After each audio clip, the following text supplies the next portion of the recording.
So this is History and Mythology of the Jinn, class number 5. And today we are going to be going over the literature of the 1001 Nights. And for the first thing I want to ask is, number 1, has anybody in this class read the 1001 Nights? And has anybody in this class heard of the 1001 Nights? And if so, what do you know about it?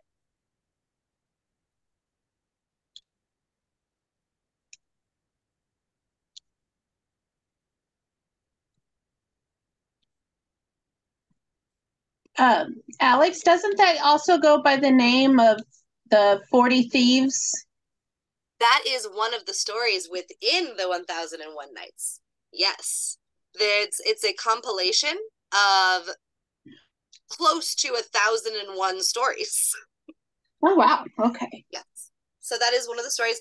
In the Western world, it is also known as the Arabian Nights.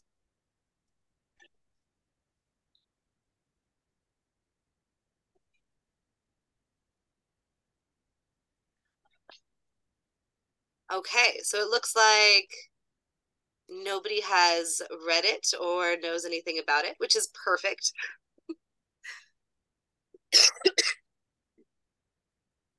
I am just getting over a cold. So excuse my voice and my coughing. It's so fun. But so the 1001 Nights, the 1001 Nights, is a collection of Middle Eastern folktales. They are also known to be folktales from in more. So, to just start off, this book is a compilation of tons and tons and tons of folklore that spans over hundreds and hundreds of years.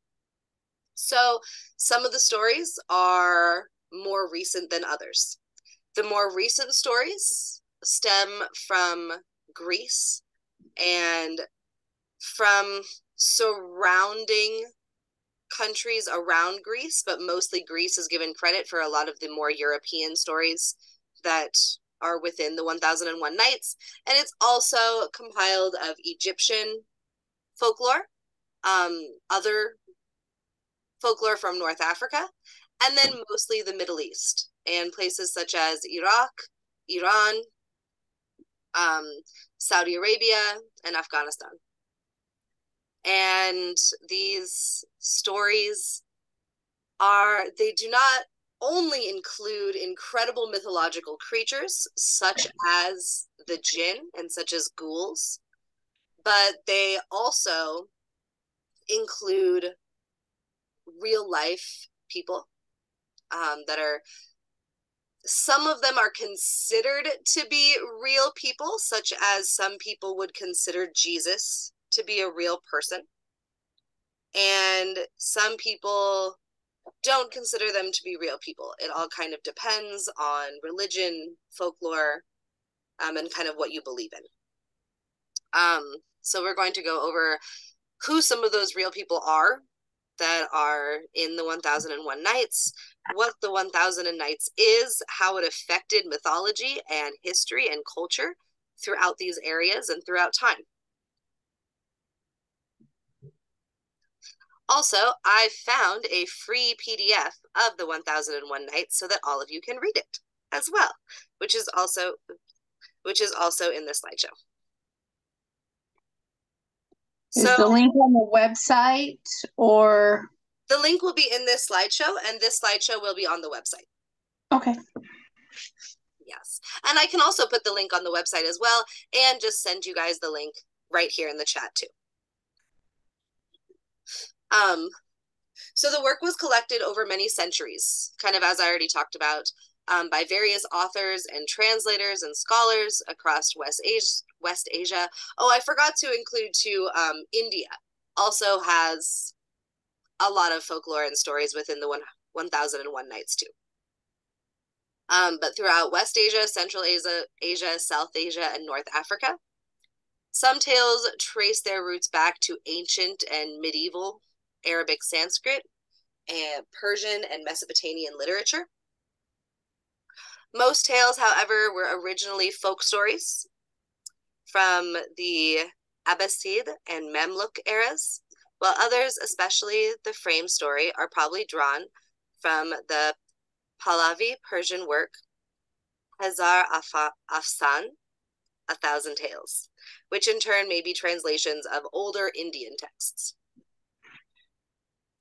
So, as we kind of went over, the 1001 Nights is a collection that has been collecting over centuries by various authors from throughout South Asia, throughout North Africa, throughout different parts of Asia, but specifically and mostly the Middle East. So click the link below to read the 1001 Nights. I was really excited to find this. It is more of a recent translation, and it is definitely like not the most pleasurable PDF, but it is the entire 1001 Nights. So I'm going to send you all a copy right now so that we can read a little bit of it.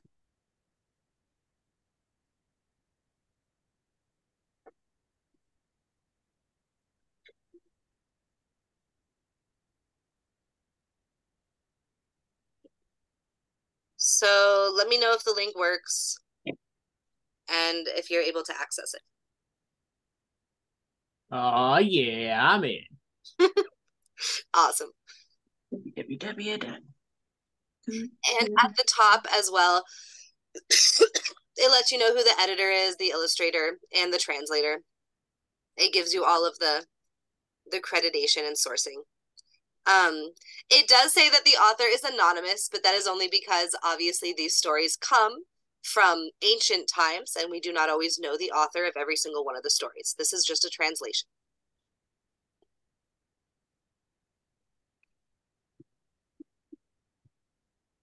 And something that is really cool that I definitely appreciate as somebody who has been studying Middle Eastern mythology, Middle Eastern folklore, Middle Eastern magic, and ancient tradition for a very long time.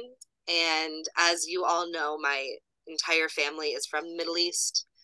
The Middle East enjoyed writing things down, which is so helpful. And there are a lot of cultures that did everything through oral tradition, which is also fantastic and beautiful. But it does mean that throughout time and throughout genocide and throughout war and throughout colonization, we have lost a lot of incredible mythology and incredible culture and magic and tradition from millions of cultures all over the world.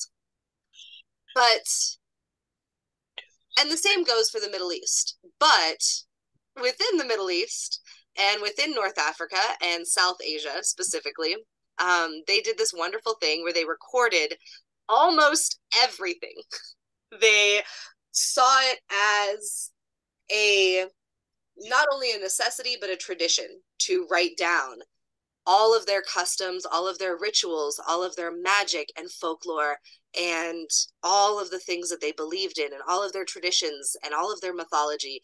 They wrote stories about all of it, and they passed down these stories. They made sure that they were saved. They made sure they were taken care of. And of course, once again, a lot of them ended up in the Library of Alexandria.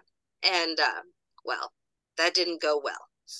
So we lost a lot of it there too, with the burning of Alexandria, which is an incredible tragedy, and it is devastating.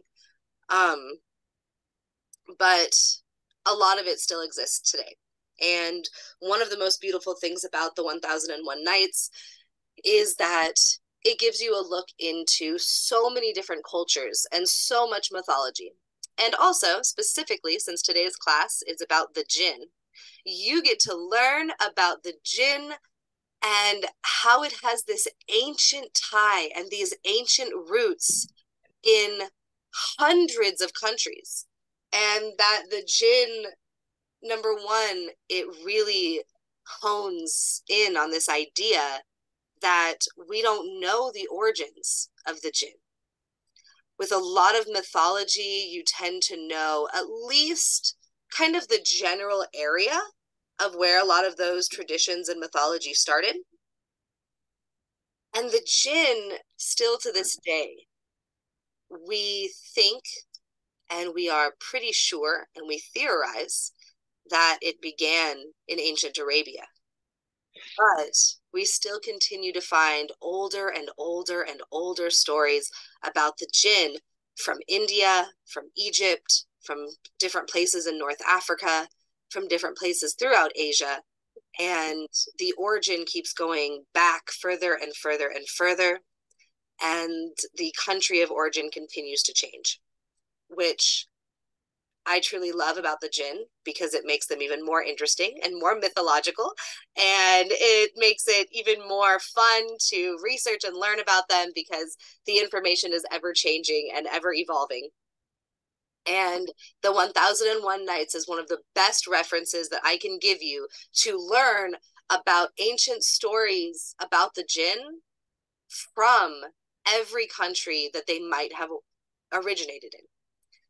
And so I encourage you to spend 15 minutes and we're going to kind of pause class for a second for you to skim through the 1001 Nights. And Those hyperlinks work. oh, they do? Oh, Those blue numbers, they'll yeah. jump you wherever you want on the page. Oh, perfect. Oh my God, that's I amazing. I immediately tested. I saw 50. Will that work? And it jumped me down to Story of the Third Ski and the Mule. So Yay! Oh, good. Awesome. Okay, cool. So you can use that feature to jump around through stories. And I want you, so we're going to do some like constructive reading with some intention. So the intention behind the reading assignment is that you look for the differences. Can you tell which story is separate from, like, can you tell that each story comes from a different culture? Can you tell that each story comes from a different religion? Can you tell that each story has a different way of creating the jinn? Because you're going to find a jinn in almost every story. Um, the jinn, and you might see it written Jinny. You might see it written Genie. You might see it written Jinn. You might see it written Jinn with a D. You might see it written Jinn just with the J. You might see it called Aishaitan. If you have been to the previous classes throughout this course, you will know a lot of the standard names for each of the jinn. And notice what the story calls this mythological creature. What does it call the creature? How does it spell the creature's name?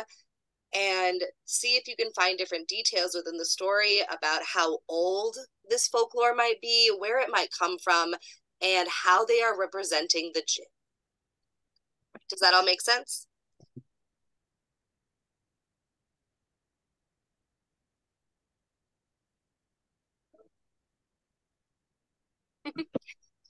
Give me a thumbs up if that makes sense.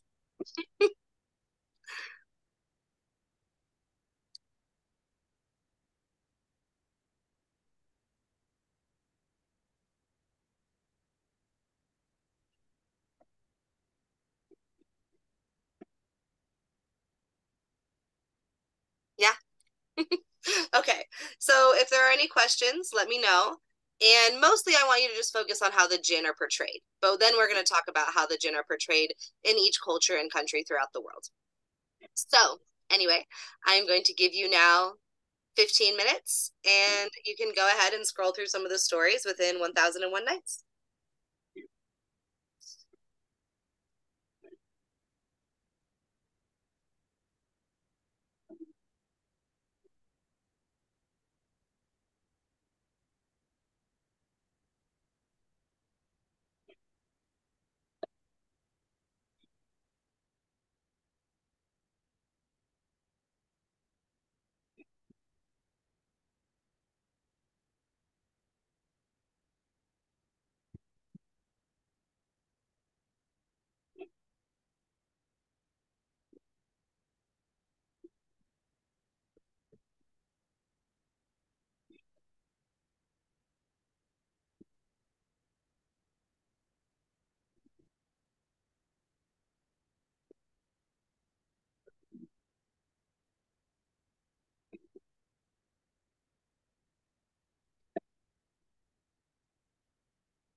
Okay. So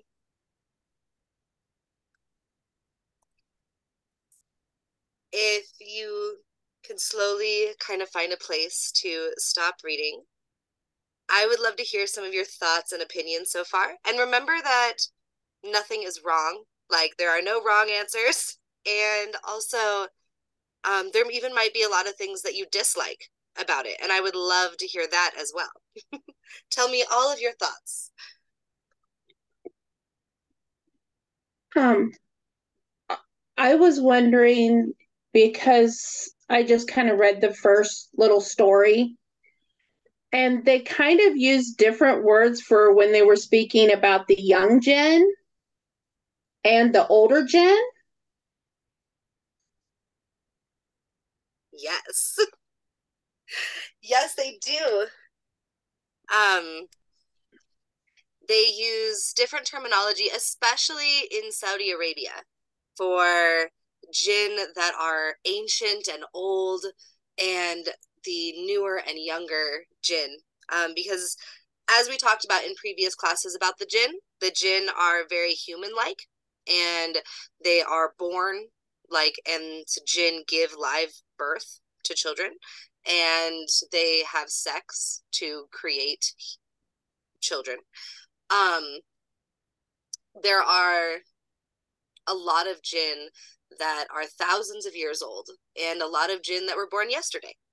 So different cultures, especially Saudi Arabia, is known for this, for giving very different names to the older jinn than the younger jinn. Yeah, I noticed. I know. Well, I didn't notice much talk about the jinn in the story I read, but I noticed that they used like father, grandfather was often referred to as, I'm gonna fucking butcher this word, Shekai, Shekid, Sheykyh. Yep. Oh yeah, yeah, Shika. Ka. Yep. I had to Google a lot of words. I was like, the hell? Yes. No, that's awesome. And I mean, I am not completely fluent, so I've had to Google a lot of words in here too. And yeah, you definitely, and I love that about this too, is a lot of the translations leave a lot of the Arabic words in the text. And I really like that about the translations too, because sometimes it's just an Arabic word and there isn't a very strict English word to translate it, or it just makes more sense being said in Arabic. And do they have a separate word for like a group? Because it was like Janae.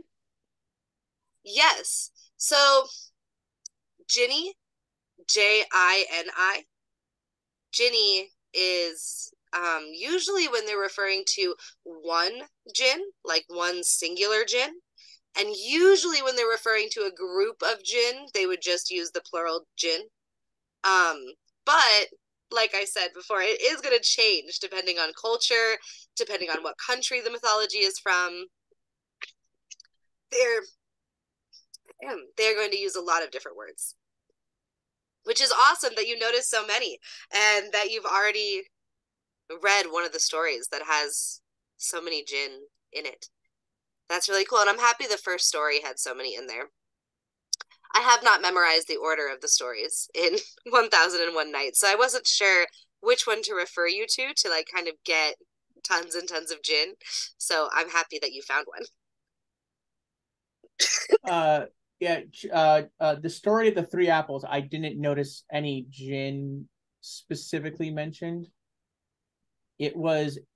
I feel like I picked up in the middle of a story because it. They were like, "Yes, we were fishing, and then we pulled out some clothes, and then we were tried for murder." I was like, what is going on in this story? It was a roller coaster. It's awesome. Because they were fishing, and then the next thing they know, there was like, oh yeah, we found I can't remember what they found while they were fishing, and we pulled it up, and I was like, okay. Oh, Izar. Uh the, um maybe I just missed a line somewhere because they found an Azar and I was like, what's a Zar? And it's like clothing. I was like, okay. And then the next thing I know, they were being tried for murder, and I was like, what? They just found some clothes. That's awesome. Yep, that sounds like that is that sounds like one of the stories in here. Uh-huh. I bounced around and there was a note to one of the stories. I did not think to look at the name of the story until I already moved on from it. But a lot of it was saying how the jinns were evil, but then contradicting itself and then bringing it back to being evil again. That sounds And right. right. And the two stories when they were both called Ifrits. And I don't remember if I thought the Ifrit was supposed to be like the neutral one, where Shaitan was the evil one. The I could be Ifrit. wrong there. Yeah, so the Ifrit Ifrit. are known, it definitely depends. They are more neutral as you go towards South Africa in Egypt, but definitely throughout most of the Middle East, the Ifrit are part of the jinn that follow Aishaitan. Aishaitan is the name of the singular jinn who defied Allah. And then some of his followers include the Ifrit Okay. in certain parts of the Middle East. Certain parts are going to call Ifrit more neutral, which is why, once again, it is so interesting because, yeah, you never really know, and you kind of just have to roll with the story and see how they're telling it and see if they're using Ifrit as more of an evil jinn or as more of a neutral jinn. It just depends on where the person came from and what the stories their family told them about the jinn. Well, isn't Ifrit like a fiery supernatural being? Yep, the Ifrit are. They're a type of jinn that are, jinn are big fiery beings, and the Ifrit are just a type of jinn. Oh, okay. Because when I think of Ifrit, I think of nerd of Final Fantasy X, and you summon this big old hulking monster from the ground itself, and he's on fire and uses like a fire whip, and I was like, well, that's probably why it's seen as evil. It has like a fire whip and casts some meteors and crap. The Christian, Yes. the Western what do you call it, religion probably has turned it into be like, hey, look, fire bad, hell bad. Exactly. And honestly, exactly. A lot of Islam and traditions of Islam are part of some of the more modern, and when I say modern, I still mean, like 1,000 years ago, but less old than extremely ancient stories. But the religion of Islam has affected that, and therefore the more modern stories, you are going to see the jinn look more like big, fiery, gigantic, evil creatures with big, giant whips of doom. And the one in Final Fantasy was actually based off of a lot of Asian interpretations of the jinn. It was my favorite summons. Yeah, I was gonna say, I love that part in Final Fantasy. That sounds awesome. I would definitely go for the fire being. Oh, Yeah. it's like the first or second one that I think it's the second one that you get, and you ride its shoulder when you summon it into battle. Oh, that's just awesome. Yeah. And the jinn are, so a lot of times too, now that you have kind of seen the pictures and depictions of the jinn, you can start to see them in media. There are tons and tons because, as I said, jinn are some of the oldest mythological creatures in all of human history. They are much older than a lot of the folklore that stems from Europe that we hear about today.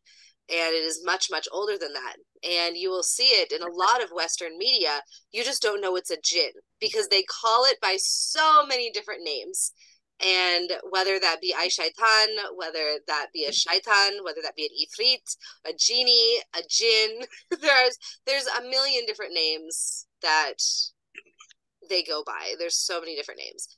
And you'll start to see them in modern media, especially if you are playing media that kind of stems from that part of the world, such as if you are watching anime or you are playing video games that were made or created in Japan or China. You are going to see a lot of references to the jinn. They just a lot of times will not call them jinn.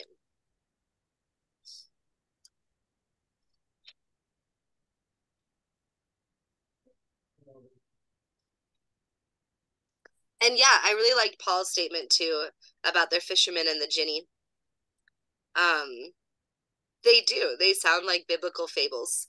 A lot of them do, especially to the very first one when you start to read the introduction.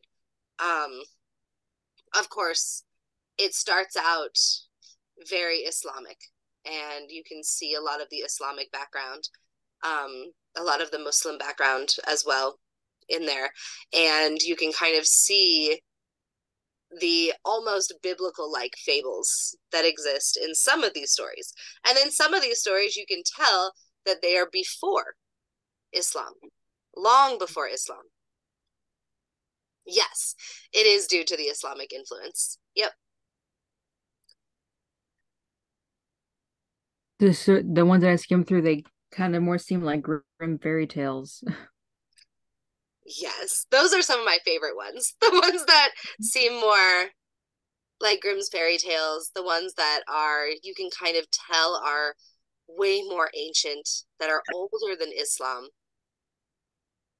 and that come from kind of ancient Arabia.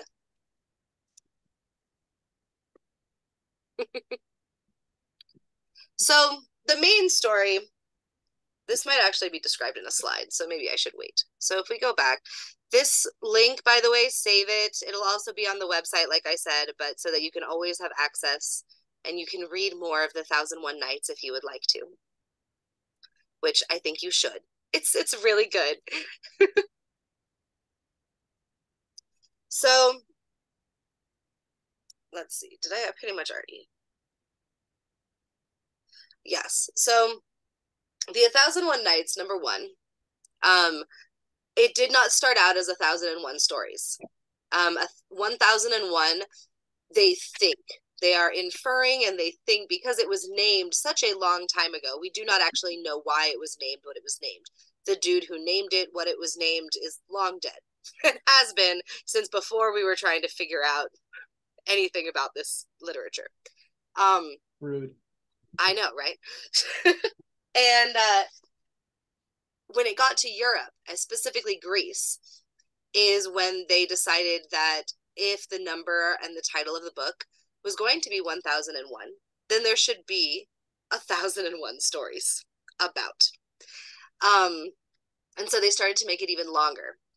And then throughout history, and before that and after that, stories were added.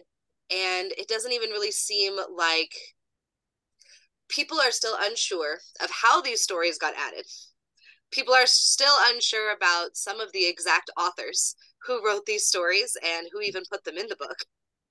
And because of those things, because we aren't sure how stories got added, there seems to be no rhyme or reason. They were just haphazardly added at different times throughout history from different countries by different people in different languages.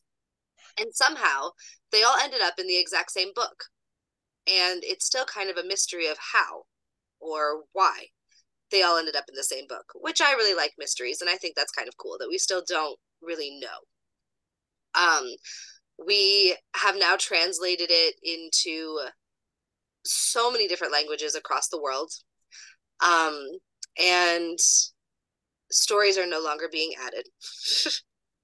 But stories were continuously added through the 20th century and were being added still in the late 20th century.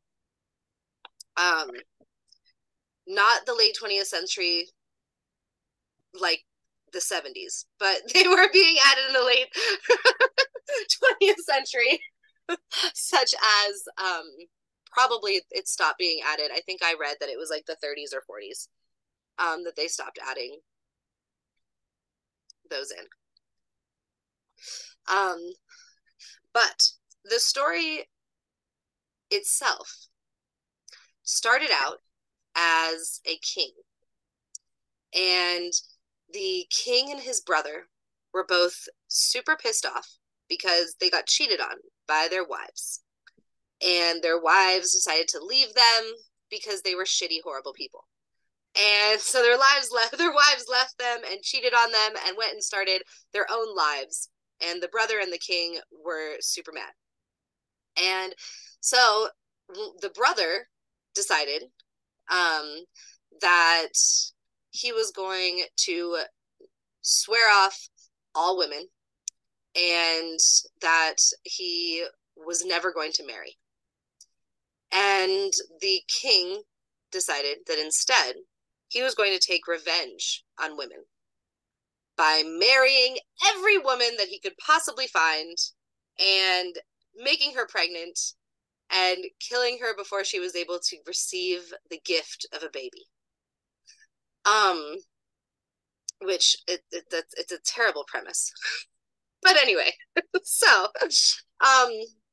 what ended up happening was that the king starts marrying all these women and he starts being known as the king who murders his wives. And there's this one woman who people suggest and think might be a jinn. And she decides that she is going to trick this murderous king. And the way that she's going to do it is she's going to marry him without him knowing that she's a jinn. And she is going to force him to never kill again. And the way that she's going to do this is by telling him stories.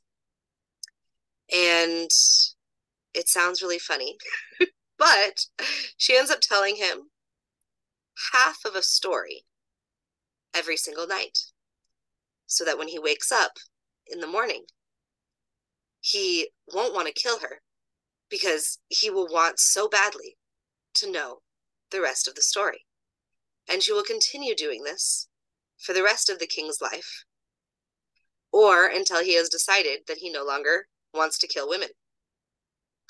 And so she goes and she tells him half of a story every single night. And by the morning when he wakes up, he just cannot wait to hear the rest of the story, that he lets her live until the next day.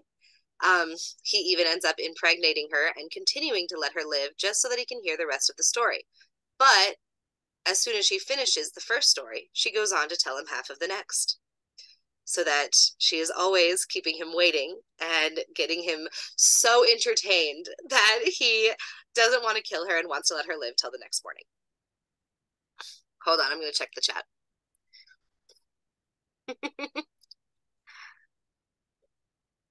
Yes. So, as because this story in itself is so old, what I just told you is the premise of the entire Arabian Nights, or the 1001 Nights. And within the 1001 Nights are all of the stories that the jinn tells him. And if you'll notice, the premise has been redone. It has been redone over and over and over and over again, and it probably sounds familiar. One of the reasons that it sounds familiar is not only is it such an ancient story that it would be considered, it's kind of like our fables and fairy tales. They end up getting told in millions of different ways throughout all of media, throughout all of history. And we almost tell the same story in many aspects. We have the same morals, the same values within our stories. They all end up very similar. This is one of those stories. It got recreated throughout a lot of media, especially East Asian, African media, Middle Eastern media, throughout Bollywood, throughout, India. This story has been retold in different ways with slight changes, but the same idea throughout history. So if it sounds familiar, there's a reason why.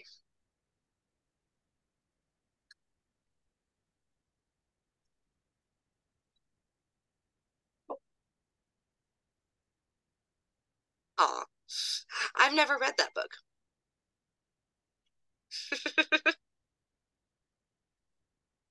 Yes, and yeah, if you've heard a watered down version of it, exactly. That is, yep. Even in Western fairy tales, you might hear this story a lot. Um, Same thing with, of course, everybody knows that Aladdin is one of the stories in the 1001 Nights. Now, it's very different from the Disney adaptation that we have. The Disney adaptation is a little ridiculous. And very whitewashed and culturally appropriative and weird. But it was a story that was taken out of the 1001 Nights.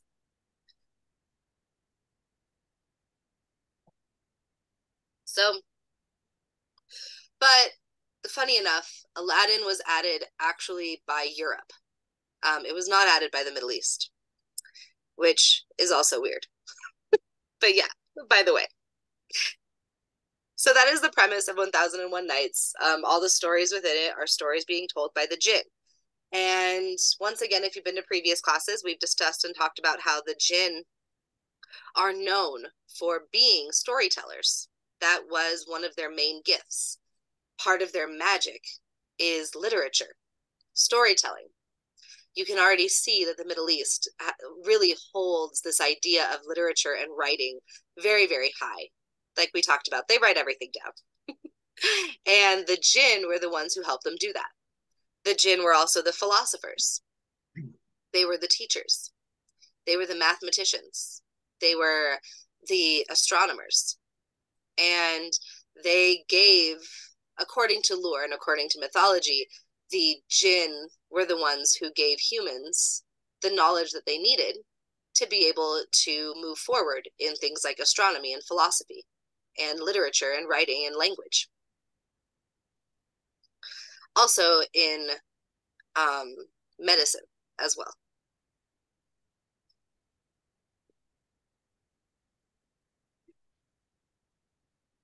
So there are several layers of the tales.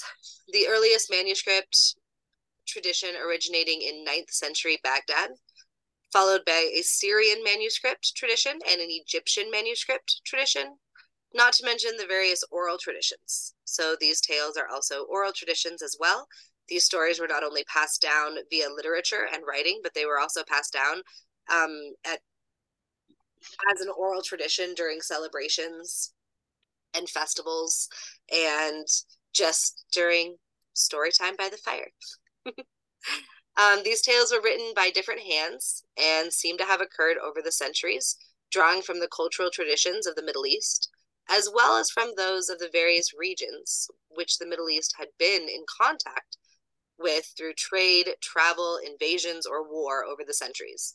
So something that you'll notice about the 1001 Nights is that even though Greece, Egypt, India, different parts of South Asia, all over, had a hand in writing these stories, they were writing these stories in a very Middle Eastern way. They were writing it as if it took place in the Middle East, which is very interesting. And it's very much like, a lot of people think that's weird, but I find that funny because that's something that we do in Western culture all the time. We write so many stories and they'll, an American dude wrote it, but it takes place in Italy, or it takes place in France, or it takes place in Germany or Africa or Russia or whatever. And we do this all the time. And that's what they were doing in the 1001 Nights, is they were writing stories that were from Greece, but written in the perspective of the Middle East and written in the time periods of ancient Arabia in some cases. In some cases, they were writing about ancient Arabia when they were a modern dude from 1910 in Greece.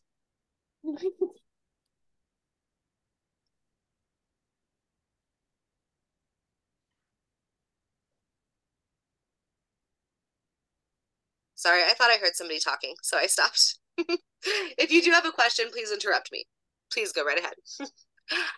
So I'm noticing what you mean by that, because like the story that I read specifically called out, oh yeah, this happened at the Tigris River. Yep, exactly. Yes.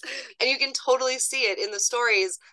What's even more interesting is, you know how, like, such as Aladdin, when somebody from a different country outside of that culture attempts to write a story about a different culture that they don't understand and that they didn't do the research on in order to understand, it sounds funny and it sounds weird.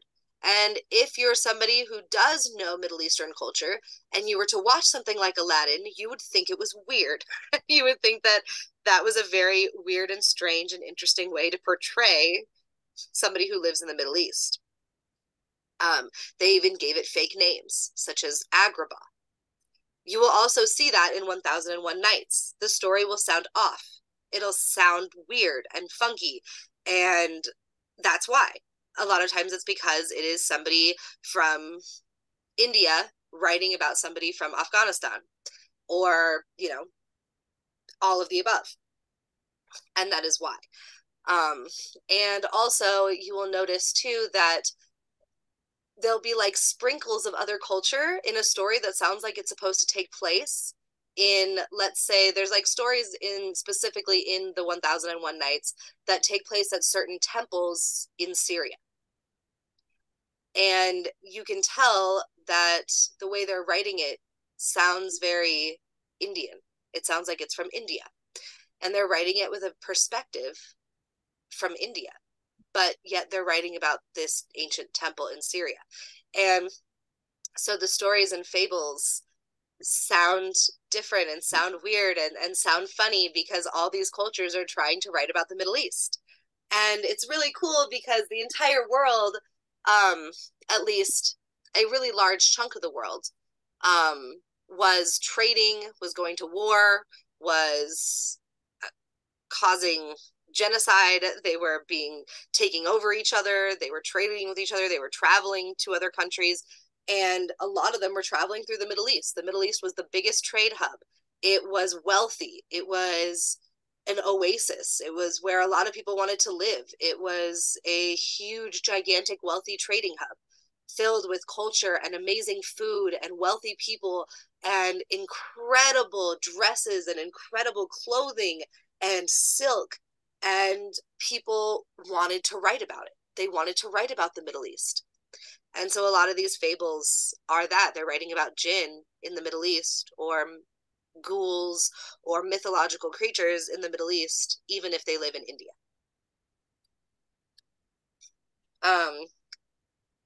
So as a result, the tales themselves contain elements from Persia, India, Greece, Turkey, Central Asia, in addition to references to the Mongol invasions, the Crusades, and among other things.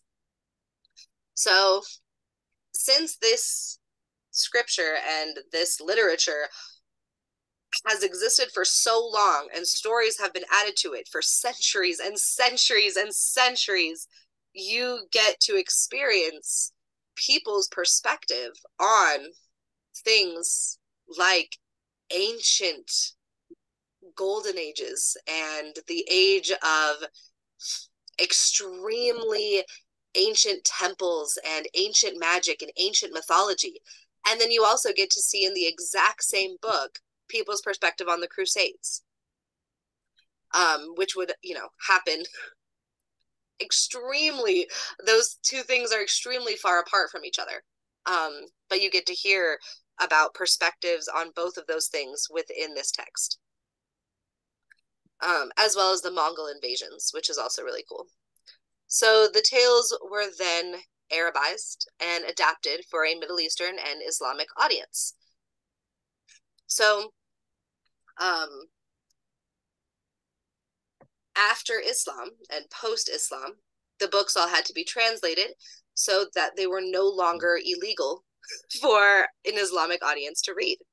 Because if you read these stories, even what I just told you, like the quick summary of the stories, they're all about sex and murder and blood and cheating on your husband and doing all these things. And they had to be translated so that people who are Muslim could read them. So you will see lots of different variations of translations that existed a couple thousand years ago, and that would not be legal for people throughout different countries of the Middle East to read and talk about, and translations that were changed so that they fit an Islamic audience.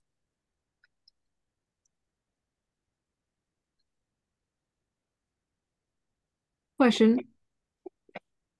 Yes. So, if you were doing research into like the countries where the 1001 Nights would originated, you couldn't actually use that as a true reference because of so many of the stories never actually came from there, right? Or Yeah. like if you're looking for backgrounds on the creatures that are in it. So yes and no, because a lot of the stories were written by people who are in the Middle East. Many of the stories were written by people who are in Iraq, who are in Persia, who are in Turkey, who are in the Middle East. And so it would be a good reference in some ways. And in some ways, it would be a good reference for how other countries viewed the Middle East. Okay. Yeah.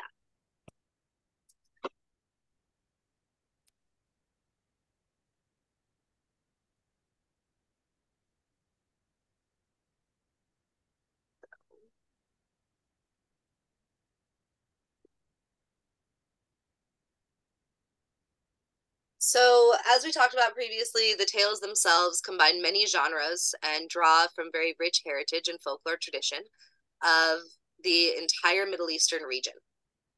We have some stories that are people's perception of the Middle East and some stories that are people who actually live in the Middle East. The stories combine the magical, the mystical, and the mythical with the real and the historical.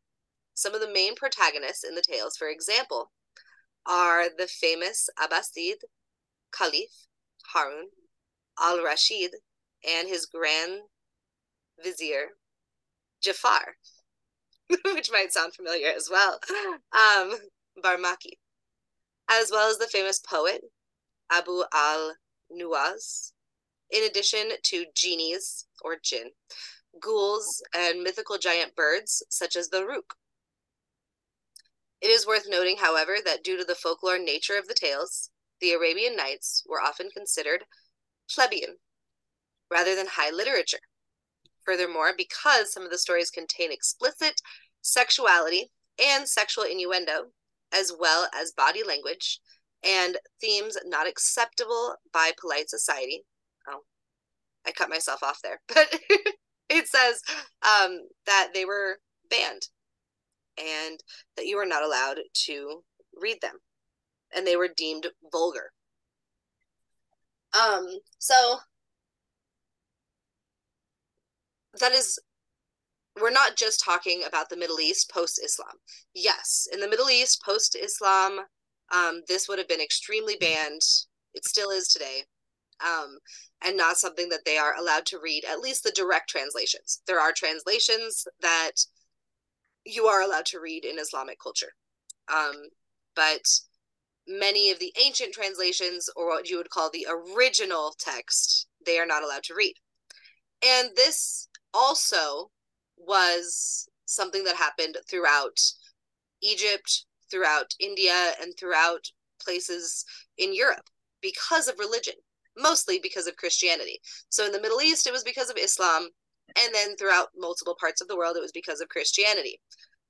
And these texts became banned. And yes, on the surface level, they were banned for sex, because a lot of the stories contain tons and tons of sex and murder and blood and all kinds of really. The one that I gave you, by the way, is the original text, so you get all the sex and blood. So it's great. But also one of the reasons that it was banned specifically by Christianity, was because of the jinn, because of the ghouls, because of the ifrit, because of the Aishaitan, because of all of these mythical beings that, of course, were not allowed in Christianity, especially when we're talking about the time of the Crusades. And, well, I guess you could say even now, but, you know.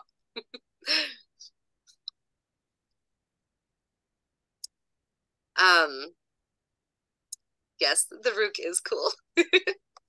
So sorry, I was reading the chat. But Real quick, for those of you who don't know the rook, it is actually a large enough eagle-like creature that carries off elephants to its nest to eat. yep. Funny enough, D&D, I think 4 is what I play tested, has something very similar. They changed the U to an O though, and they call it the Rock. That's awesome. I didn't even know D&D had that. That is so cool. And I Yeah. play D&D. That's awesome. I just started. It's awesome to know. Yeah, it's literally it's pronounced Rock. Oh, ROC. Okay, they changed 2 letters. But yeah, big old 120-foot. Oh no, that's how fast it can fly. Yeah, I'm getting off track. But yeah, no, D&D ROC Rock. No, Sadly, that's the awesome. Wikipedia page of rook is spelled ROC. Yeah, they're probably using the westernized spelling for it. So D&D probably just used the westernized spelling for it. I think they use the western spelling too of DGINN for the Jinn and D&D. Yes, they do. Yeah. So yeah, they're probably just using the western spelling of Rook. That's awesome. That is so cool. So yes, so it was banned. And one of the things that makes books really cool, especially hundreds of years ago when they are banned, and thousands of years ago when books are banned, is that suddenly, as time goes on, if so many people have not read the book because it's banned, you end up getting mythology surrounding the book itself. And so during its time of being banned due to Christianity, due to Catholicism, as well as due to Islam, but Islam, as you guys know as well from taking previous classes, the jinn and a lot of these mythical creatures are mentioned in the Quran. So it wasn't exactly banned for that reason in Islam, because they're allowed to read the Quran, obviously. And the jinn, as well as many mythical creatures that are attached to the jinn, are mentioned in the Quran.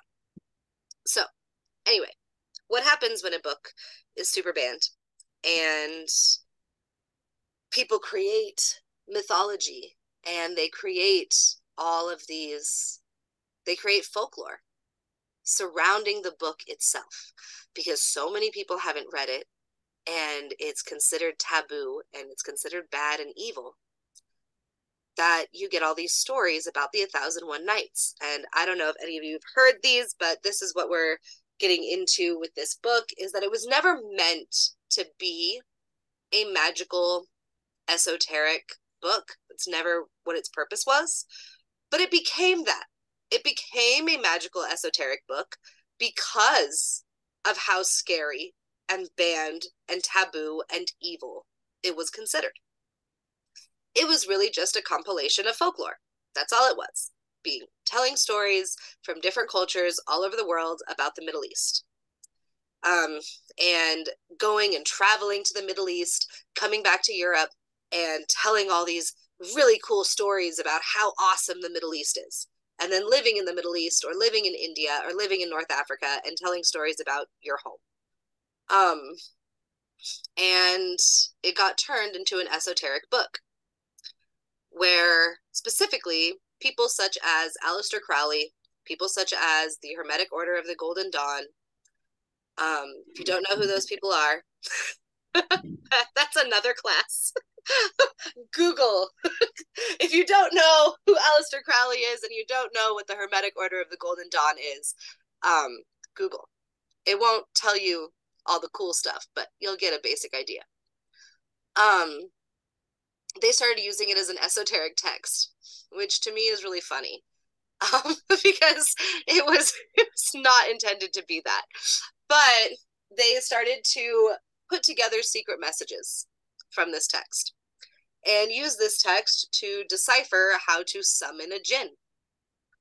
And that is how you ended up getting all of these people who come into this class specifically, as well as just the people of the world, who think that summoning Jinn and talking to the Jinn and hanging out with the Jinn is that we are doing something that is like so evil and satanic and scary. A lot of that comes from the pedestal that the Hermetic Order of the Golden Dawn and Aleister Crowley and even Gerald Gardner is the creator of Wicca, by the way, for those of you who didn't know. One of the big creators of Wicca. There's many more, but he's one of the big creators of Wicca. Put this book on a pedestal, called it dark magic, and said that this book contains secrets to summoning Jinn. And ended up creating a bunch of spells and a bunch of witchcraft based on secret messages that they found in the Arabian Nights.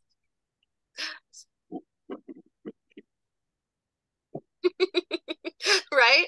No. Crowley butchered something and turned it evil and scary? What? Yeah, I agree, Paul. But so yeah, now you have a lot of modern witches who think that this book is a very scary esoteric text used for ceremonial magic that is used to summon evil beings to do your bidding.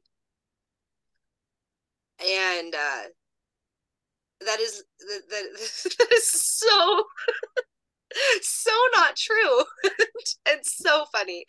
Um, because it's a book of fables. It's a book of folklore and heritage, and stories. So no, dude, it's a big pet peeve of mine too. Don't be sorry. Same. I agree. So now my question to you is, now that we have gone over all of that, you've kind of had a chance to read the stories, to kind of learn about the history a little bit. Have you heard, because you have witnessed the internet, have you heard of this book being used in the ways that I described? Or have you ever heard of what I am talking about?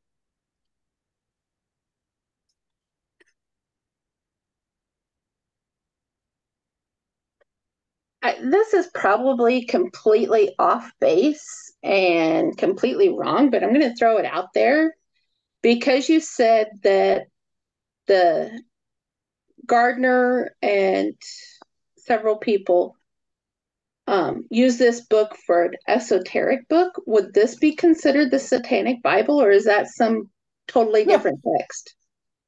That is a completely different text. But you are not completely off base at all. This book has been considered as a text that helped to write the Satanic Bible. Yes. Now the Satanic Bible, though, is actually a really great book that just talks about how we all should have body autonomy and about how we should all just like be free to run our own bodies. It's actually quite a lovely book.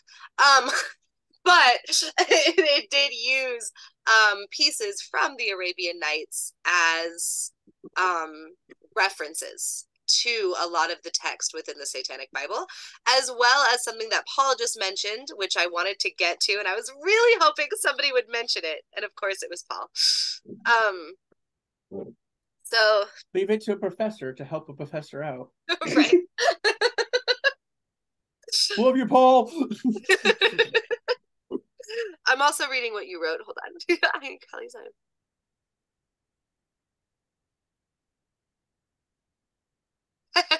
Yes. Same deal. But yes, Aleister Crowley. I encourage you to Google Aleister Crowley. If you do not know who Aleister Crowley is, we did a class on Aleister Crowley a long, long time ago, and I was really upset because I used a clip from Netflix. It was like this Netflix show called The Midnight Gospel. I don't know if any of you were there, but I used a clip from Netflix from this show called The Midnight Gospel. And yeah, realized very quickly that you're not allowed to do that. You can't use Netflix clips and post them on YouTube. Bad, Alex. What? No way. So, could not YouTube post doesn't them. like that. Yeah, it turns out that's frowned upon. So, Wild and right? I was new to YouTube. I didn't know. I should have known, but I didn't know. you didn't think about it is what it was. Yeah, I wasn't really thinking about it. Once I got flagged, once they like were like, nah, you can't post that. I was like, oh yeah, that makes sense. Yeah, duh. That's why I can't watch things for free on YouTube, huh? Totally. That makes sense. So, yes, Google Aleister Crowley, and we will do another class on him, for sure, where I will not use clips from Netflix. But, anyway, one of the things that Paul mentioned is another book that everybody should read that I actually do have a free PDF for. So remind me next class, or even just in the chat, and I will send you the free PDF to this wonderful book that Paul has mentioned, The Lesser Keys of Solomon,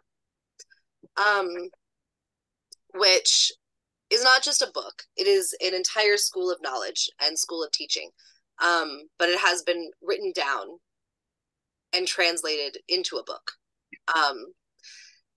And this loves to bring up the Arabian Nights.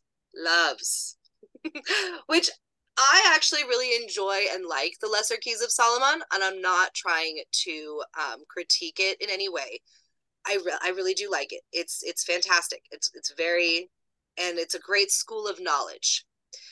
But you can tell when they do mention the Arabian Nights, and they mention it in this way that is, it's making it into something that it's not. And it's a very big pet peeve of mine, because there are books, millions of books, so many books that were meant to be esoteric pieces of magical knowledge. This is not one of them. This is not one. This is people talking about their culture.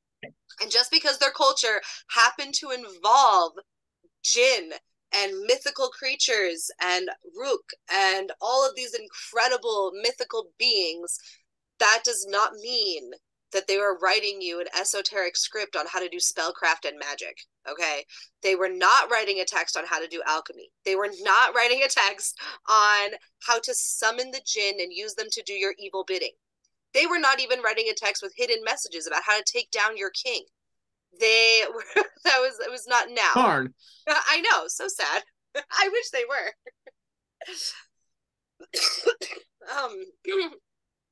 But in itself, it is beautiful. It is a text, and I think, don't quote me on this, I could be wrong, but I think it's the only text that has ever been written by so many scholars across the world for hundreds and hundreds and hundreds and hundreds of years. I think it is the longest book that took, I think it is the book that took the longest to write. I think it is a book that shows off more cultures than any other book I have ever had the pleasure of reading or researching. I could be wrong. There could be other books. But the fact that I think this book spans over a time period of 1,200 years with thousands of authors and thousands of different languages, and that I think that it might be the only one. And that is special in itself. It is special in itself to learn about people's culture through the art of storytelling, through this incredible, beautiful art of telling stories about your own culture and telling stories about other people's culture, but because you traveled there and this was your only way to document it. You know, it was before pictures, it was before you could type it out, it was before you could do anything other than write it and draw it on a piece of paper. And they did that for 1,200 years. They compiled a book about how incredible the Middle East is, told by people from all over the world. And that is pretty fucking cool. And they told stories about interactions with jinn and interactions with rook and interactions with ifrits and ghouls and different types of jinn. And they wrote about how they viewed and saw their magic and what kind of magic the jinn used on them and how they perceived the magic of the jinn. And it was just written documentation of people seeing the magic of the jinn, noticing the magic of the jinn, witnessing the powers and spells of the jinn, witnessing the jinn perform magic and writing about it and putting it into a book. And that in itself is super cool. And we don't have to make it into something that it's not, because there are plenty of books that already do these things.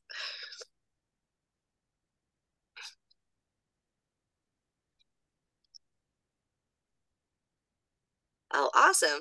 Yay. Thank you, honey. That's so cool. And yes, I will send it to you, Vanessa. Definitely. Um,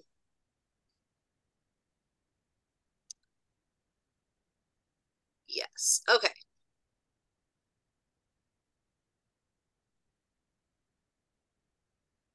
So,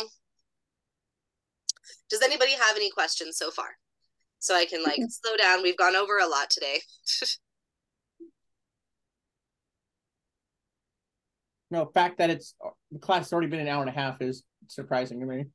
I know, Wow. right? It doesn't feel like it, huh?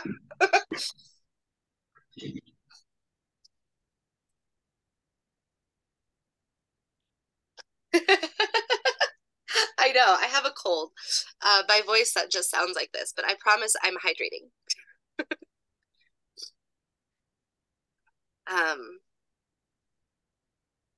Okay. So, if nobody has any questions, then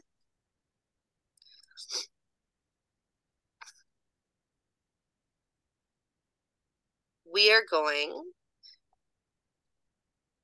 to do an astral meditation and go talk to some jinn to end class for today for our last 30 minutes. And I'm going to give you guys a second to like, you can read the Arabian Nights or something. I don't know. I have to pee. So I'll be back in 1 second. And yeah, 1 sec.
Okay, hi. I'm back. Okay. And thank you so much, honey. That sounds awesome. I love finding cool new discords. Um, so, okay. So for this meditation, if you would like to, and if you have access to, I would suggest lighting a candle. Because whenever you communicate with the jinn or talk to the jinn in any way, having fire with you or next to you can help immensely, because jinn were of course came from fire. and they are fire beings. In some stories, they are smokeless fire. In some stories, they are the smoke. In some stories, they are the lava and heat that created the universe. In some stories, they are the lava and heat that created the earth. Yeah, but fire. Go get fire. Yes, honey. It did work. I'm in there, honey. I just popped up as my streaming name and not my actual name. Oh, okay, good. No, Paul asked if I could send an invite, and the main link should work. So I was just double checking with him that he got into.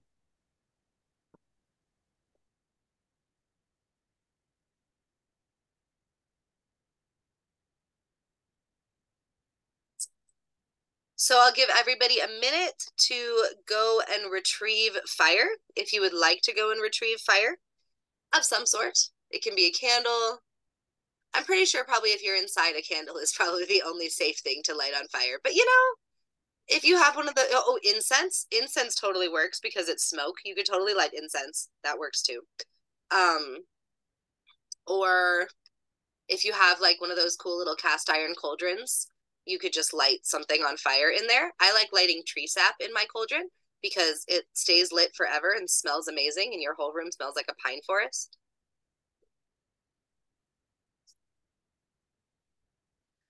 Oh, that works too. A spirit lamp works great. You could also do a lantern if it's fire. If it's not fire and it's just light, then I mean, yeah.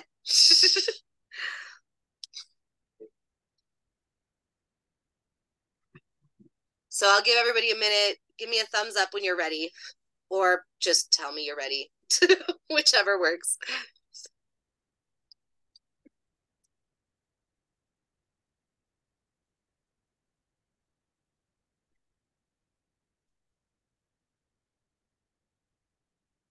No.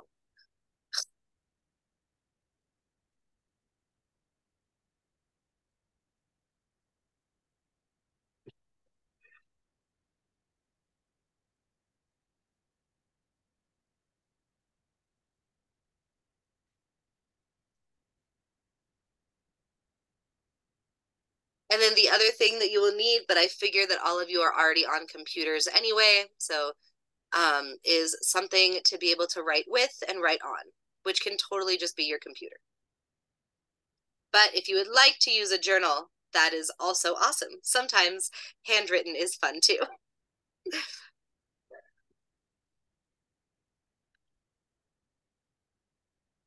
Oh my gosh, Paul. Be careful.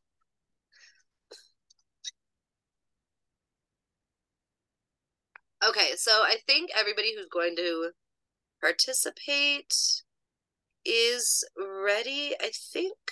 Oh, not yet. I haven't gotten thumbs up from everybody.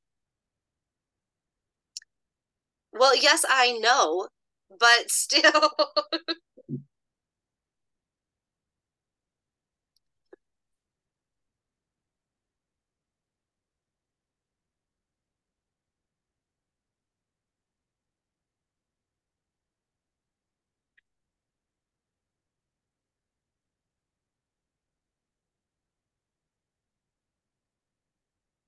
Cool. Are you ready, Robin? I am sorry. I thought you saw my Okay, camera. that's totally cool. No worries. When I'm in the slideshow, I can't see people's faces, sadly. Fair enough. I'm good. Cool. Okay. So I also suggest, which once again, I'm sadly not allowed to do this on recording anymore, but if you would like to get out your own music, if it helps you, then I suggest pulling up traditional Arabic music. If you just go to YouTube and just YouTube traditional Arabic music, they actually have really lovely playlists on there. I've never been disappointed. There's some cultures of music that I've been very disappointed on the selection of YouTube, but they do have very beautiful traditional Arabic music.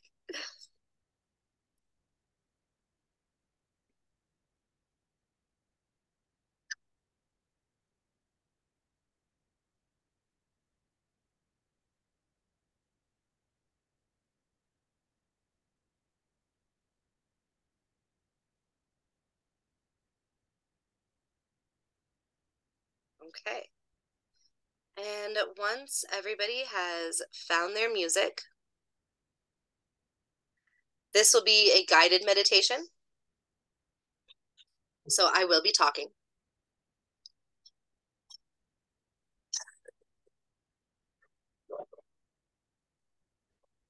And I encourage you to sit comfortably in a position that is comfortable for you, or lay down if that is more comfortable for you, whatever you would like to do. And I will give everybody just another minute to get their fire and their music, and I will begin. And I do ask that if it's comfortable for you, that you close your eyes during the meditation. If it's not comfortable for you, then you can also stare into whatever you have chosen as fire. That also works as well.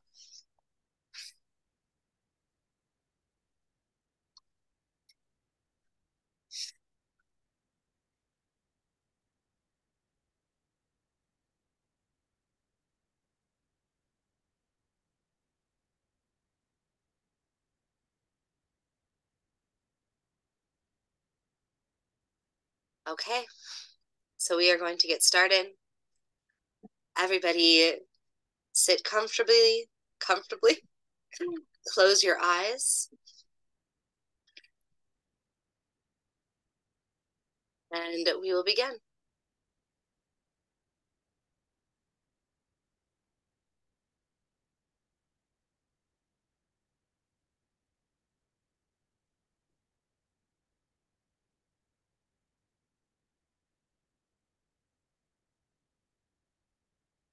You find yourself waking up in a beautiful oasis, a giant crystal clear blue lake, and large trees that cover every inch of the sky.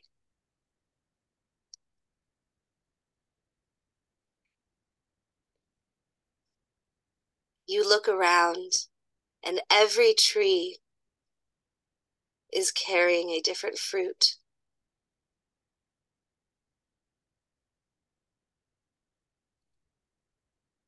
There are animals surrounding you.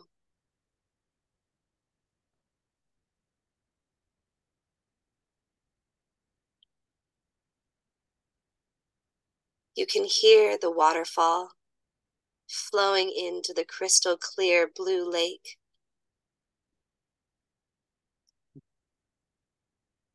And the temperature is perfect.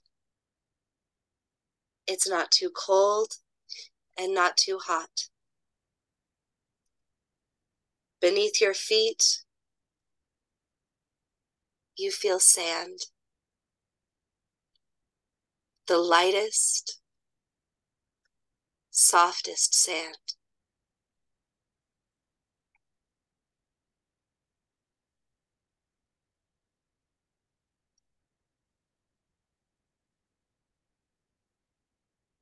The ground is covered in beautiful plants and flowers.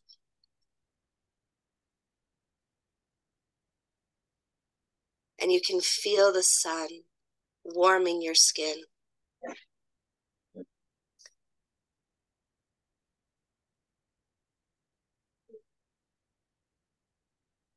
You can hear the birds.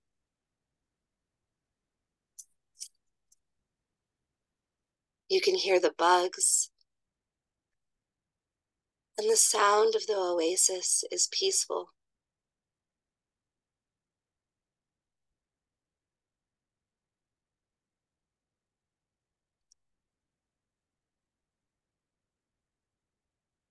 You begin to walk towards the fruit trees, and you pick your favorite fruit.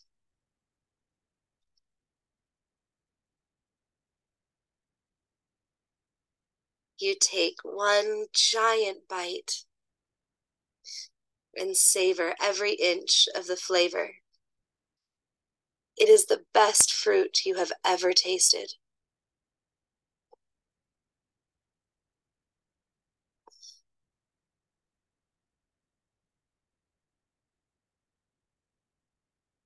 You walk to another tree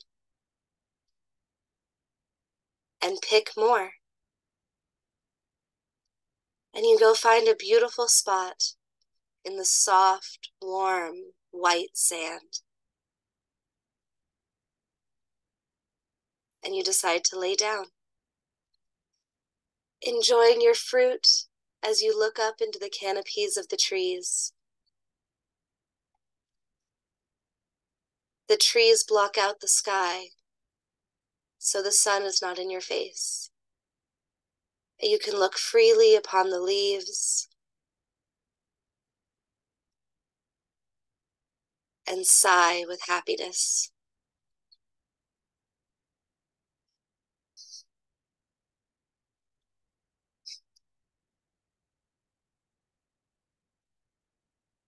You can hear the wind rustling through the trees.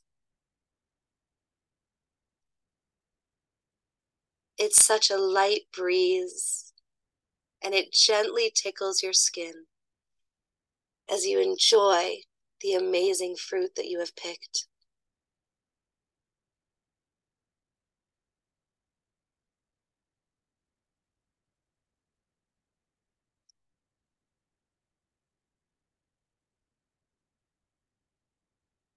You close your eyes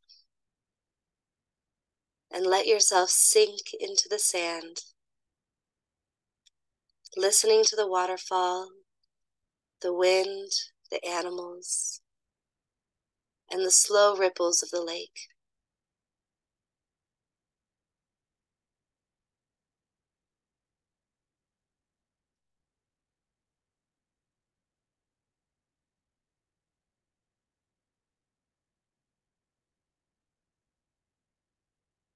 Slowly, one side of your body begins to feel warmer than the other side.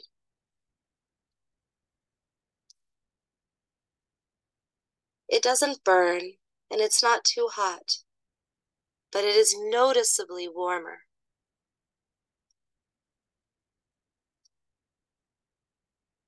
You take your hand to feel the side of your body, but nothing is there.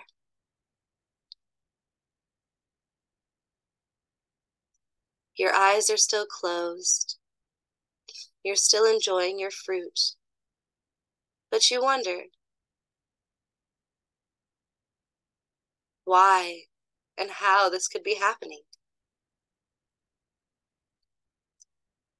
That one side of your body starts to feel warmer and warmer.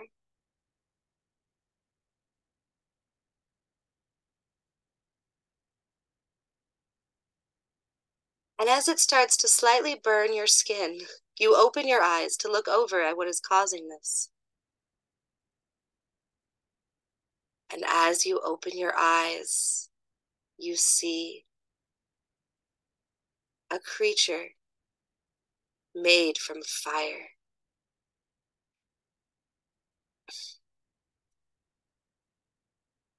And though in most times this would be terrifying, you feel at peace and you're not scared. The creature looks calm as he sits next to you.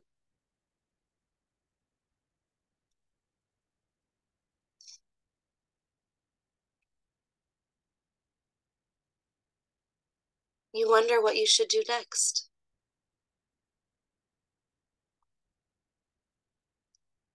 You slightly clear your throat in hopes that the creature will turn around and look at you.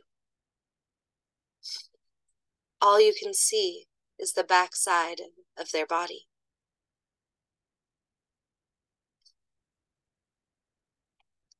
As you clear your throat, the creature looks at you, and their eyes are orange like fire. Their skin is smokeless flame, blue, red, yellow, and orange, erupting from every part of their body. It is unclear where their body begins and ends, and they flicker like fire.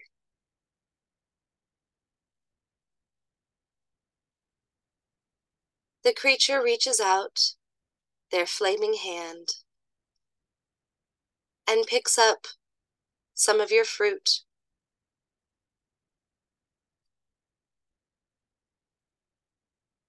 and takes a bite. To your surprise, the fruit doesn't burn.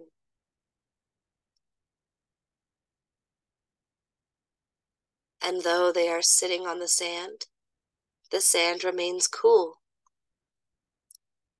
And though their body is touching your skin, and you can feel the heat radiating onto you, you are not burnt.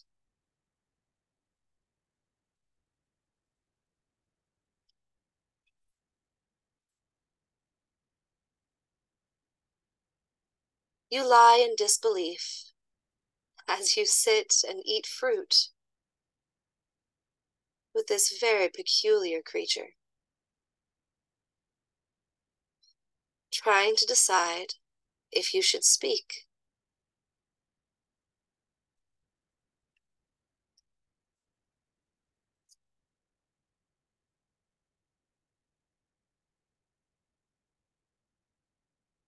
You decide instead to reach over to the other side of your body and grab another piece of fruit and offer it to the creature.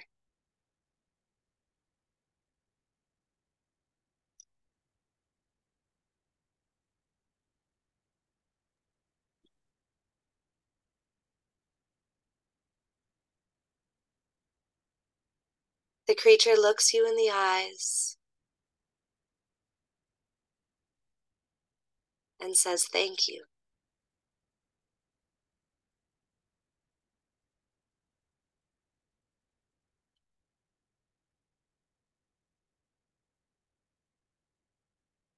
And though you are shocked that the creature even speaks English, you mutter, "You're welcome," and continue to eat fruit side by side.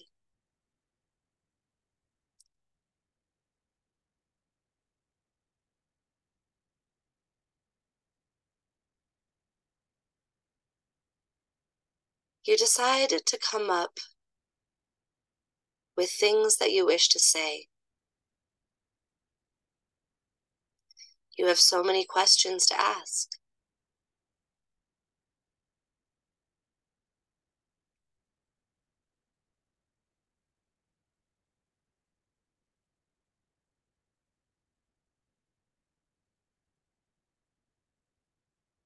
You put your hands behind your back and slowly scoot your body up until you are in a seated position. And you start to talk. And the creature starts to talk as well. You enter into a conversation.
as you two talk, and all of the questions you want to ask them flow through your mind, you notice that beneath this creature, the sand is changing form.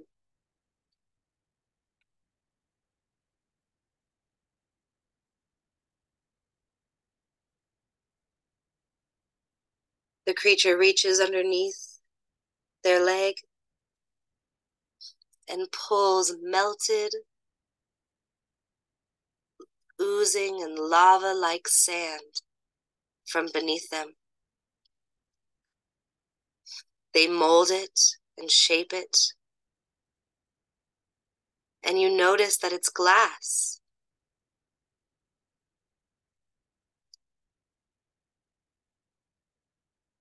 They mold and shape, twist and turn the glass into a structure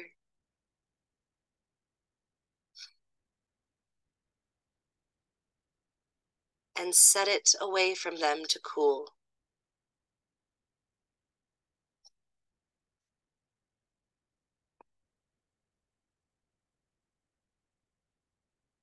As it is cooling, they take their finger and carve a symbol into the glass.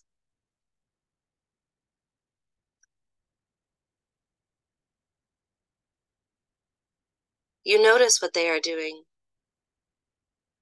but you don't mention it, and you continue your conversation.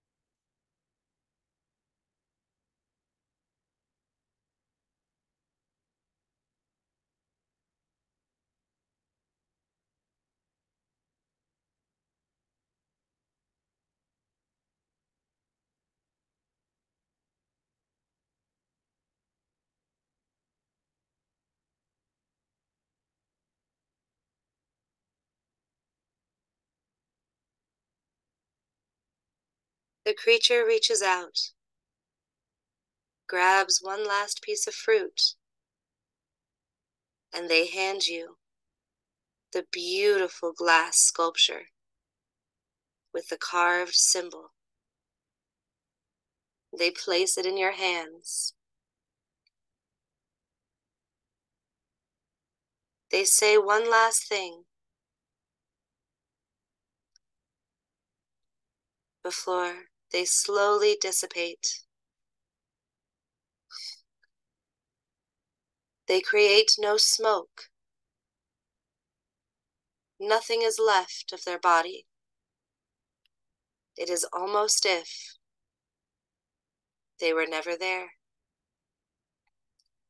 But yet, sitting in your hands is the glass sculpture they made from the sand.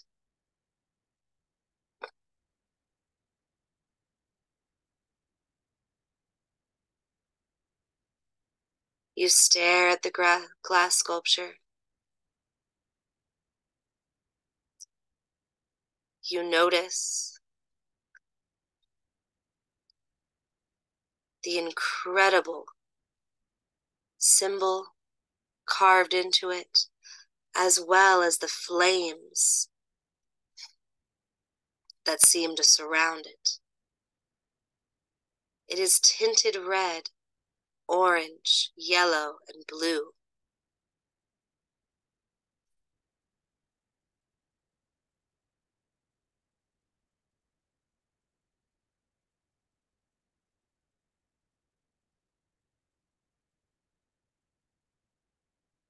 You hold on to the glass with both hands.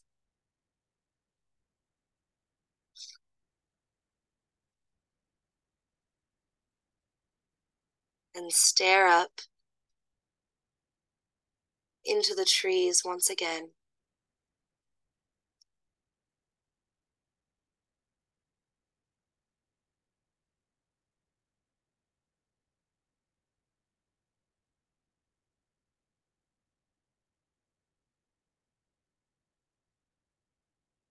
And with a deep breath, I invite everyone to come back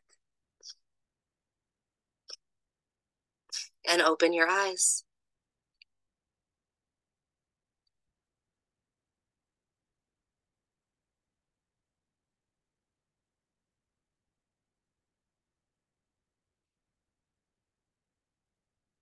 And when you are ready, I would love to hear about your conversation with the Jinn and what your sculpture looked like, what symbol they carved into the glass, and tell me everything, all of the things.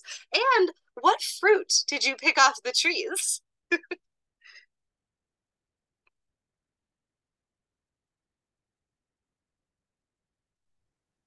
Yes, Robin. Um, I was more I had very many questions for the being I guess that showed up for me because I was confused because it was I laying down the sand I had a you described it as like flaming, so like a flaming crab which was the weirdest thing to me to have a conversation with, and why it was interested in eating apples instead of barnacles, as I said, all my questions were like, why? um a lot of a representation with me, and I don't know why, are things that look like A's, I guess, because the next thing that showed up was the glass sculpture, which was the Eiffel Tower, which kind of looks like an A. And the symbol that was carved into it was an, again, me being a nerd, it was the Earth symbol for from Stargate, like Oh, the that's symbol they used to awesome. return home. So a lot of A representation in mine, and I don't get it, but yeah, That is so cool. that was mine. It was, I don't know, I felt like there was a lot of representation of the letter A in it. Well, for the letter A, the like right side up triangle that I guess kind of looks like an A, I don't know, represents fire. By the way, in alchemy, a right side up triangle represents fire, which is pretty interesting, kind of like the Eiffel Tower and That kind would, of well, A. I was say, like, because it's literally the Earth symbol for from Stargate is a It is. triangle with a circle above it. So Yep.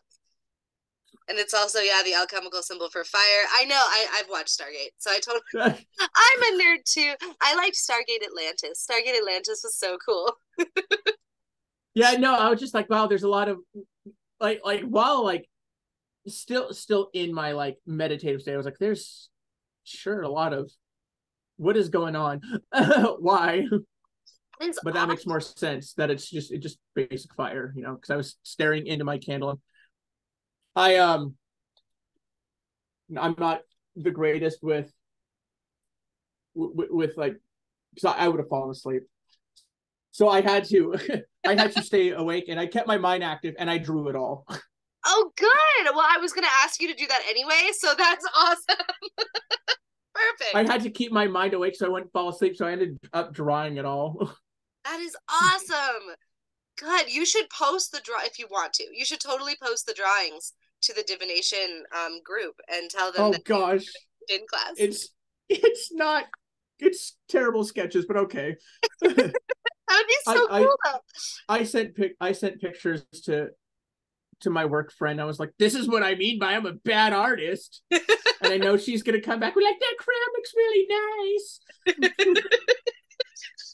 I love that you saw a flaming crab. I really cool. absolutely did. I was just like, I don't understand it, but you're cool and you're my friend and I like you. That's awesome though, especially because Jinn are known to take on the shape of the animals from that region. And I told you that you were in an oasis on a sandy beach. And so the Jinn took on the shape of a crab. And that is so cool. That's perfect. I think you spoke to a real Jinn. So what did you ask? I was befuddled by why it was so interested in eating apples, and so I was like, what is your deal? Why is a crab eating? Why is a flaming crab one here and two eating apples? And it was just like I just like human food. Enjoy it. It's good That's stuff. I was like, okay, you know what? Fair for you. that is so that's what a Jinn would say too. That the Jinn love human food. That is great. That is so cool. Okay, anyone else?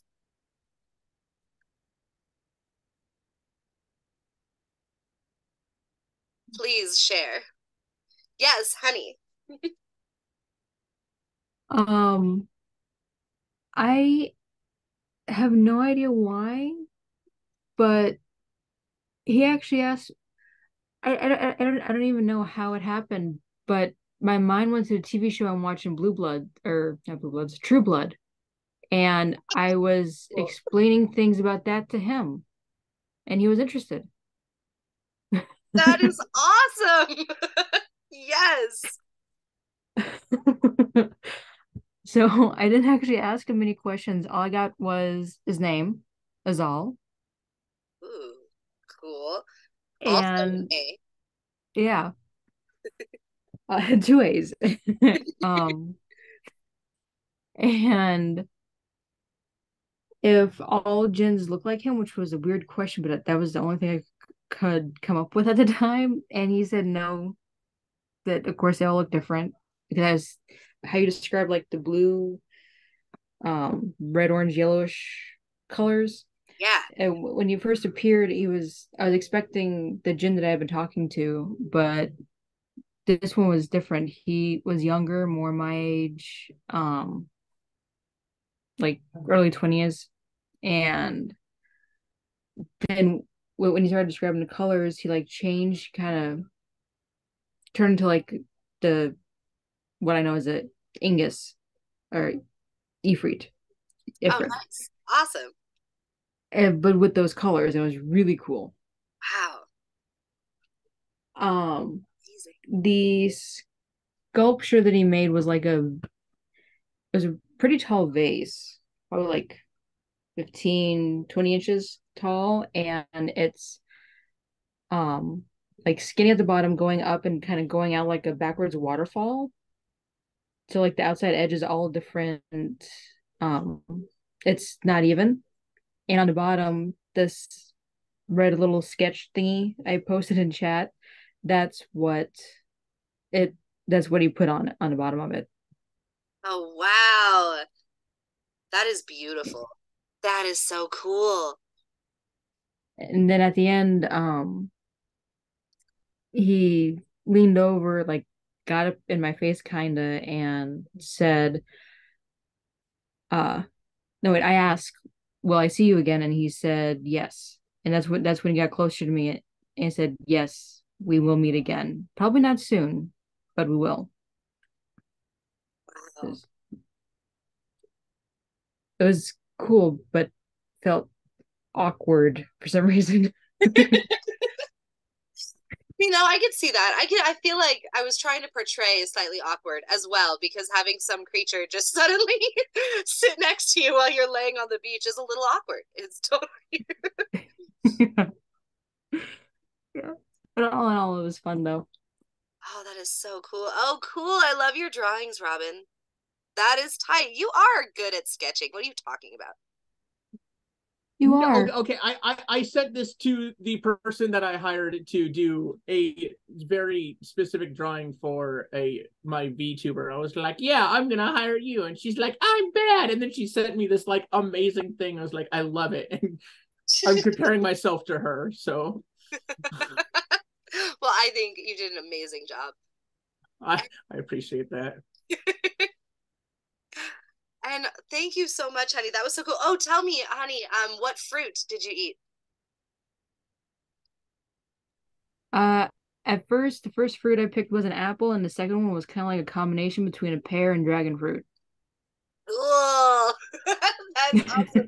Which one did the Jinn choose to eat? Uh, Both. He actually took the first one I did was the apple, and then the second one was the combo. Then the first one he picked was the pear was the combo, and then as he was in my face, he reached over me and grabbed an apple before he disappeared. That's awesome. And I love that they said that they would meet you again. Yeah, me too. I'm Ugh. much more interested now. Hopefully, I can keep my mind straight enough to actually ask him more questions Yes. next time. And Paul, yes. Hey, um, okay, cast your mind back to the very first class that we had on the gym, Yes. and we did the candle meditation. Hmm. Okay, what was drawn on the glass was the temple surrounded by water, with the chair in front and the two horns suspended from the ceiling. Oh, wow. Just like your first meditation. Exactly the same. And I asked him, "You look familiar?" And he laughed and he said, "A band. AABAN. You Wow. get the world, friends."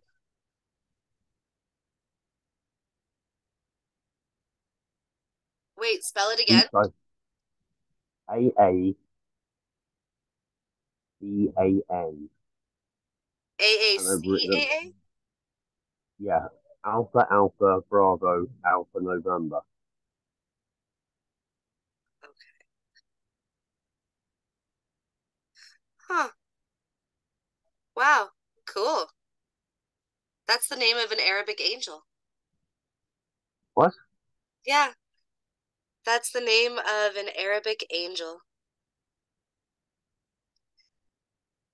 It's actually a young angel in Arabic folklore. He said a calendar. When you looked it up, it said a calendar. No, he told me it's relevant to a month. Oh, hey, I mean, that works too. But all those letters together are an Arabic angel, by the way.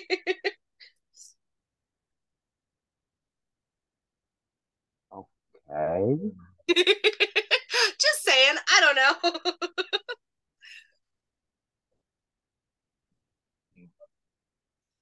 Okay. Fruit I ate was a pomegranate and grape. Ooh, sweet. And he was flicking the grapes in the air and catching them in the mouth like we would Skittles. He Wow. was doing it. He was doing it almost like a juggler would juggle balls. And the grapes did not diminish; they stayed the same. So he would put 10 in his mouth, and there would not be 10 left on the line that he was holding. That is neat. What did he tell you? What did you ask him? I asked him when he said, "Old friend, have you met before?" And he said, "Let me show you." And that's when he took the glass and did the drawing of the temple surrounded by water, with a chair and a set of horns sent from the ceiling of the tent. And I said, "Is this a message? Because I've seen this before." And he said, "The answer is in the month. The month is in my name. My name is Aban."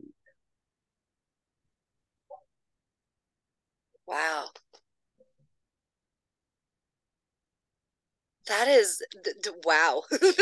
That is mind-blowing. That is so incredible. I can't even. And how interesting that that's Am I also the name of an Arabic angel. That's very interesting. am I pronouncing that right? Aban? Yeah.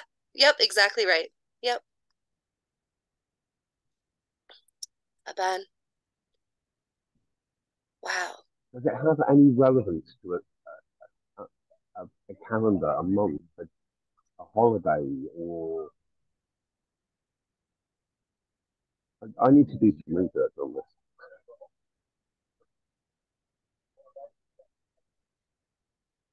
Hmm. It's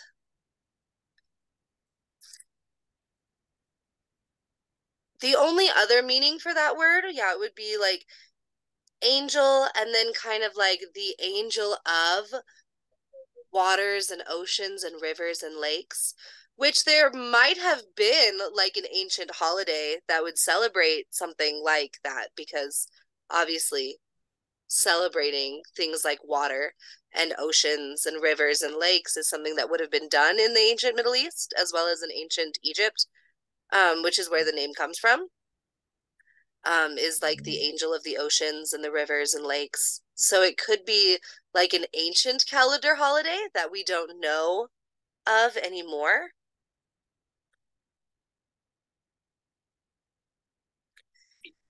The It, Egyptians celebrated the flooding of the Nile. they did.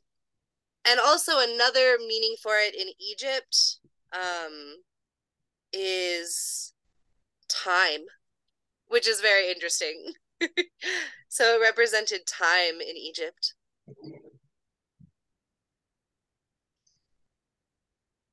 Oh, nope, it is a month. Oh my God, look at that. I Hmm? looked it up. So it's the name of an angel, and it's also the eighth Persian month. No way. Yep, it's the eighth Persian month. And in Persia, instead of being the angel of the ocean, it is the angel of iron.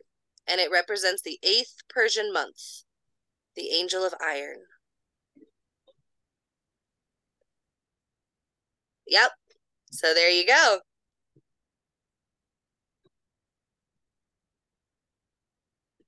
Wow. That is so cool. According to Wikipedia, it's also coming up soon too. It begins in October and ends in November. Look at that. Wow. Oh my gosh. That's amazing. Also, according to Wikipedia, it is followed by Azar, which begins in November and ends in December. Whoa. Azar is the name I got. Oh yeah. Oh my gosh. Wow.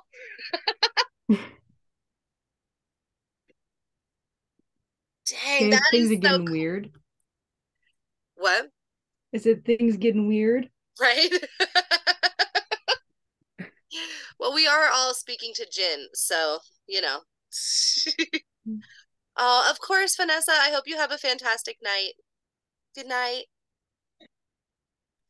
Um, but wow. So you got the eighth month, which is coming up, and then you got the next month. Wow. That is intense. I know talking to Jinn is very powerful, and I love that you guys are having such cool experiences. I mean, I honestly think that it's a really amazing experience, like, no matter what. But still, that's wow. And then Jennifer, you said that it was really hard for you to focus on the meditation, which I totally understand, and I think that you're right. I think that you're probably not either the Jinn or you or whatever. It's just not the right time and place.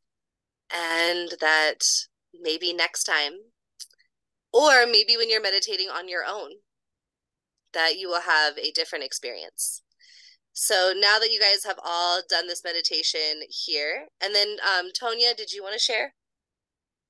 I'm just having trouble connecting because I kind of put up a block that because I was shifting in my sleep so much that I wasn't resting and I needed to get some rest. So I said, nope, angels come block me. We're done. Um, done for a while. So, like last time we had a class together and we did the meditation for the Celtic Fae, it felt like I had a door slammed in my face. So this time I didn't have the door slammed in my face, so that was at least pleasant. That's good. Um, but I'm wondering how much of the meditations is my brain's programmed to not think of anything at all because I can go into like a trance sort of state when I have migraines and a kind of a self hypnosis. So that's what it keeps wanting to do instead of doing the self meditation. So I'm just having a hard time going between the two and getting my brain reprogrammed. No, I totally understand. I'm so sorry that that happens. I know that I have a lot of sleep issues too, so I totally understand, and I'm so sorry. I just had to get some sleep. So I just simply asked him, I'm like, please stop. I know you guys are trying to tell me things and you need my help, but stop just for a little while. I understand. Yeah, I am so sorry. But yeah, so the homework for this class is once again just kind of as just like the first class and like all the classes that we've had, but is to attempt those meditations on your own if you would like to, and if you're comfortable to do it on your own, and to journal and draw about it. And if you would like to journal and draw your experience from tonight, and you would like to share it with your with your mentorship group or with the DiviNation chat or with our Facebook group or whatever, and let them know that this was one of the meditations you did in class, you totally can. That I like doing that. I think it's fun to share with other students so we can kind of start discussions about the Jinn, because I like discussions about the Jinn. Um, but even just to draw and write about your experience tonight, just for you and just for you to have.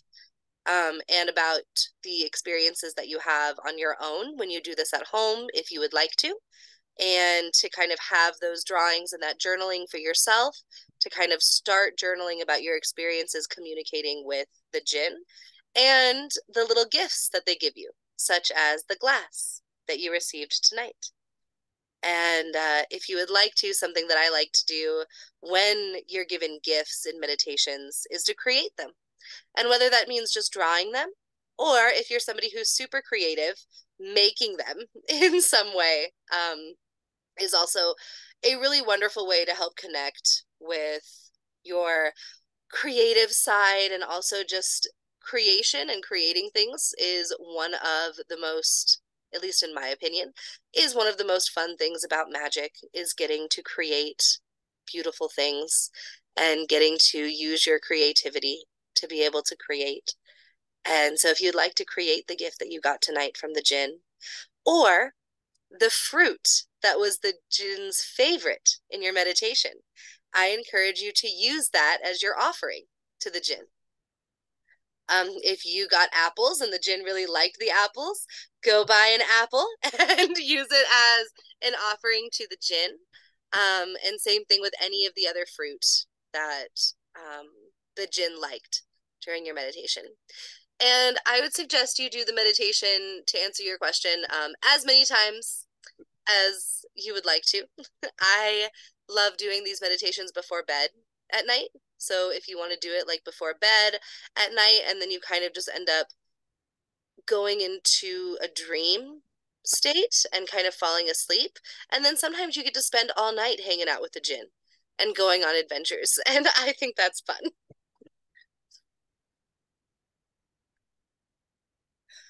I'm going to stop the recording really quick.